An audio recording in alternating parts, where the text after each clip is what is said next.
Divorced men of Reddit, what moment with your former wife made you think, yup, I'm asking this girl to divorce me? Not me, but one of my best friends got his permission to post. He got a pretty substantial year-end bonus from work. He decided to use most of it for his wife's Christmas gift and pay off her remaining student loans, $14,700, and the remaining portion to buy a new computer chair for when he gamed, $300. Christmas morning, he was nice enough to let me stay at his place when I traveled for work, as he lived 20 minutes from the airport. We all woke up and had breakfast. His family and her parents came over and we started exchanging gifts. Besides paying off her loans, he had gotten her a few times items. She opened the card saying her loans were paid off. She just sat there for a minute. After the silence, and assuming she was kinda in shock, she asked, "Did you seriously not get me anything else? I bought you that stupid keyboard, the wrong one by the way, and you only got me a few things?" At that point, his brother-in-law and I decided to go hang out in another room for a while. They ended up getting into a huge fight. A day later, when he was dropping me off at the airport, he told me that he was going to visit a lawyer and get a divorce. Semi-related. I'd been seeing a girl for 6 months. I knew she was unstable and explosive, but I was in love with her good side and also an idiot. She convinces me to move in with her, then convinces me we need a new kitchen, a new bathroom, a new couch, new TV, and she also needs a driver's license. Since she was permanently broke, I paid for all of it, as a good boyfriend does. Then I broke my leg. She took care of me for a few days, then said I could do my own grocery shopping and make my own dinner since she wasn't my mother. Mind you, we lived on the 3rd floor of an apartment building and there was no elevator, while I was up to my knee in a cast. The week after, she went out with friends most nights in the week, using my car, and told me to do all the groceries. When I didn't, she yelled at me that I was just leeching off her, that I was lazy, a worthless sack of crap just laying there on the couch, that I bought, that she always had to do everything and I never got her anything. I turned down the TV that I bought, and for the first time since we'd met, I gave in, let the hate flow through me, and blasted her with everything she did. Just yelling from the couch, but it felt great letting it all out. She then kicked me out for insulting her and told me she'd been having an affair with another dude from work all week anyway. Fun times. My wife was around less and less, had to be free to live her life, go out with her friends. More often than not, she would call me to pick our daughter up from daycare. After promising to pick her up and have some girl time, just tell her I'm working late or not feeling well. She always had something better to do, and the kids were old enough to know better. I went to pick our daughter up one day. When they called her name, she came running over until she saw it wasn't Mom, again, slumped her shoulders and slowly walked over to ask what's her excuse this time. That was the breaking point, told her to get out, even helped pay her security deposit to get her out. This one hits close to home with me. My dad and Mom were never married, and I was 2 when they broke up, but Mom was supposed to be there for me. She would make all sorts of promises to come to hang out with me and pick me up and do things, but 9 times out of 10 she wouldn't show. I remember getting excited if she showed up for one of my birthdays. How sad is that? She should have been there regardless. And she always had these dumb excuses as to why she couldn't come. Broke my heart. My mom has been dead for 3 years now. I'm 22, and all I can think about when I think of her is, I hope I never damage a child the way she damaged me. Tell your daughter some internet stranger sends her empathetic love. During the last year and a half of our marriage, she became extremely psychologically abusive. She was a narcissist, controlled my every move, would isolate me, refused physical contact. I was just an extension to her life, was not allowed to talk to any female, was not allowed to hang out with any friends, or she would ignore me for up to 5 days at a time. Double standards everywhere, verbal abuse, and the list can continue, but it hurts to think about. The last straw for me was when she threatened to kill me because I came home from work late, even though she knew I would be home late. It was just a little too late for her, and she also threatened to hit me the same day. This was the second time this happened, and I'd talked with several people at work about it, and they suggested that I run. I had texts of the threats on my phone and contacted a lawyer that same week. She agreed to sign since I told her I would take severe legal action if she didn't. Thankfully no children, and it was a clean divorce, and I'm happily divorced. We met and spent the first 7 years of our married life on the West Coast, then moved east. 5 years later I took a job back on the West Coast, but it was the middle of the school year, so I went out ahead and lived on my own until everyone could join me. Things hadn't been very good between us for a while, but I hadn't articulated it to her, or even myself, beyond vague feelings of dissatisfaction. One weekend, out there on my own, I decided to take a day and drive to one of my favorite towns, a town in which I had lived long before I knew her, a town we had visited often while married.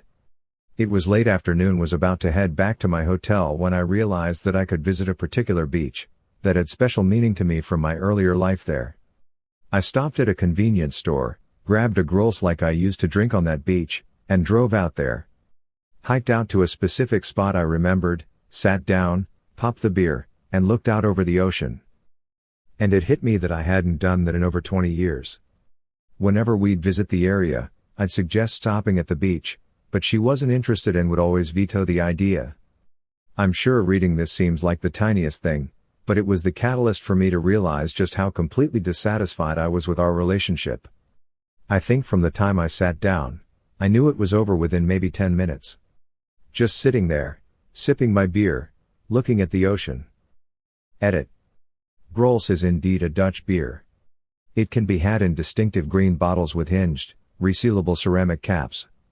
I chose it because when I had lived in that place before and had headed out to that specific beach with friends, I'd always bring grolsch. 15 years in and I find texts on her phone. Completely blindsided. No clue she had it in her to cheat. Told me it was just texting and she begged for forgiveness and I caved. A month later I checked the phone bill to find that it never stopped. Confronted her again. Cue more begging and more denial on my part that she would let the life we had built go down in flames. This went on for a few months. So many promises. One night I caught her on the phone when she thought I had left. Suddenly it's not just texts. Sometimes it was phone calls too. Just a friend she could talk to that she let things go too far with. She promised to break all contact and swore it was never physical. Then I found emails where she detailed things that made me sick to read. But also included descriptions of his house. She broke finally but swore it was all just in the line of duty. That's how she met him. Visiting nurse service and this guy was a client. Promised she was done. I thought she loved me and no chance was she going to let 15 years go like that. I wasn't buying it anymore though. She announced she was going out one night with a work friend. Promised they were only going to the bar, then she'd be home. Maybe late but not too late. She had taken over her own phone account by then but wasn't bright enough to understand that Google Latitude was still showing me where she was, and I wasn't about to show my hand. She kissed me goodbye and beelined right for his house and was there until the wee hours of the morning.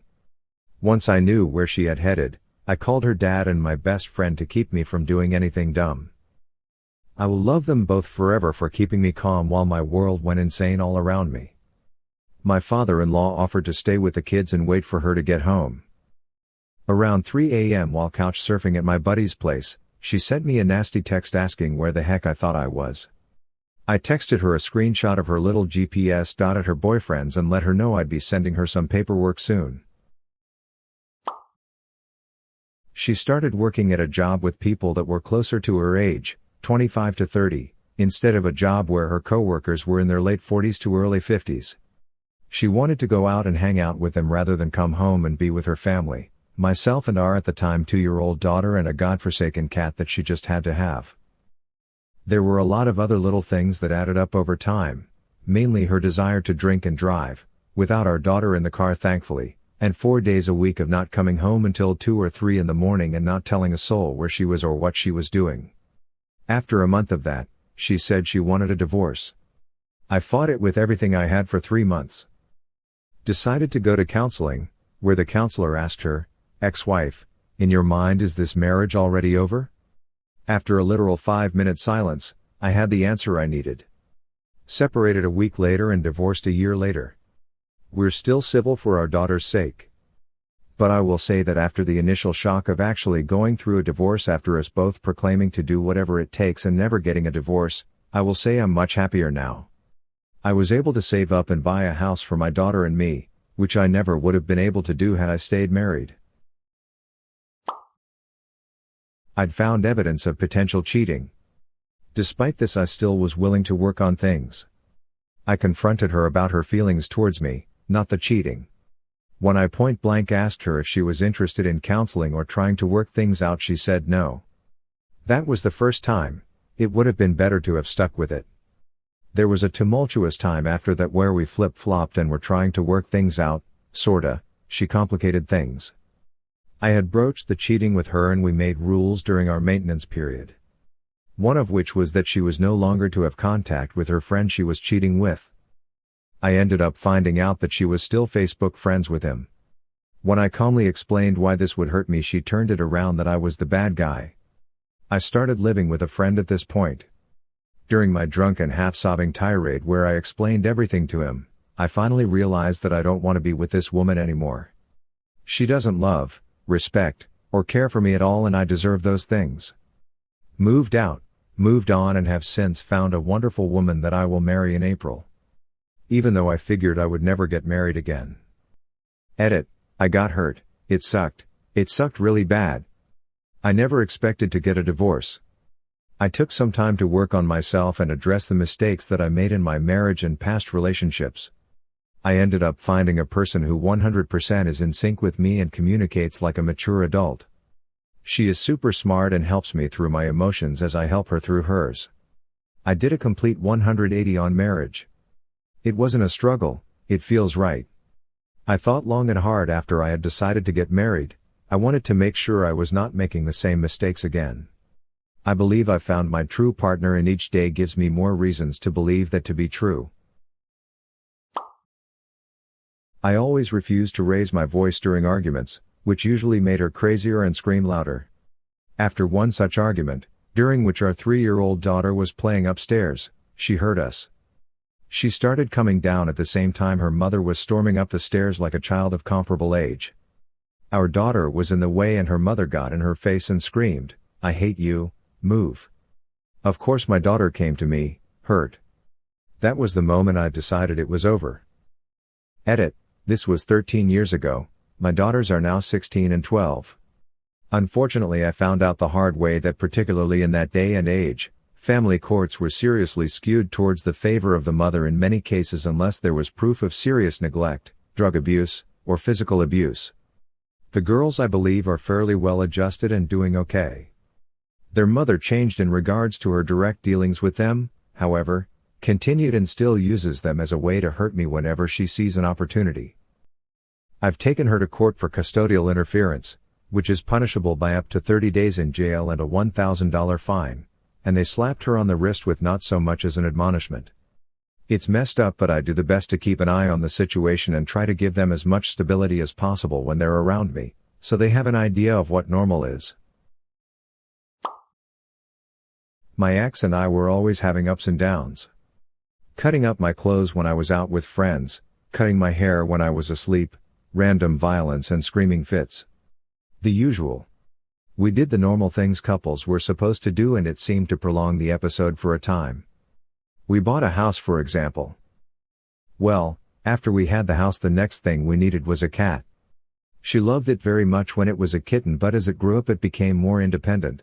That's how cats are, and she couldn't take this and become aggressive towards it. I remember walking in one day and she picked up the cat and threw it up in the air. It bounced off of the ceiling and then I threw her out of the house, bouncing her crap off the curb. She had lost her job again after quitting a decent one because she didn't get along with her boss. Anyways, a few months go by and I'm doing everything: cooking, laundry, dishes, yard work, etc. I'd ask the kids, what does mom do all day, and they said she plays on the computer all day. So the final straw came when I came home from work and had to wash dishes so I could make dinner. Dinner is made, so I tell the family it's ready. She comes to get a plate and serves herself first instead of our youngest child, who was 4 at the time and couldn't serve himself. As I watched this unfold, it dawned on me. If I'm going to do all the work, I might as well do it by myself or find a partner to share the load with, because she clearly didn't want to be on my team. Edit, to those mentioning depression, yes, she was and maybe still is. She was on meds for it, and we went to counseling after the birth of one of our kids because she had postpartum depression.